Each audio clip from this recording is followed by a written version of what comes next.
Konstitutsiya vatanimiz mustaqilligi, xalqimiz tinchligi hamda fuqarolarimiz huquq va erkinliklarini mustahkamlovchi eng oliy huquqiy poydevordir.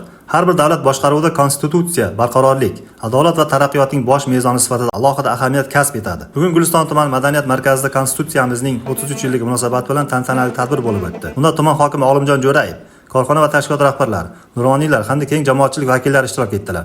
Tadbir avvalida O'zbekiston Respublikasi davlat madhiyasi yangrab, yig'ilganlarga faxr va g'urur bag'ishladi.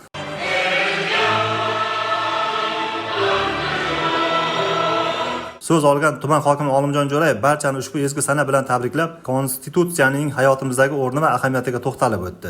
Assalomu alaykum aziz yurtdoshlar, hurmatli nuroniylar, aziz yoshlar, bayram qatnashchilari. Shu kunlarda asosiy qomusimiz O'zbekiston Respublikasi Konstitutsiyasi qabul qilinganligining 33 yilligi mamlakatimiz bo'ylab keng nishonlanmoqda. Ana shu qutlug' ayyom bilan siz azizlarni samimiy tabriklayman. Shundan so'ng bayram tadbirining ma'naviy-ma'rifiy qismi davom ettirilib, tuman madaniyat markazi ijodkorlari tomonidan ijro etilgan kuy-qo'shiqlar ishtirokchilarga ko'taring kayfiyat, bayramona ruh ulashdi.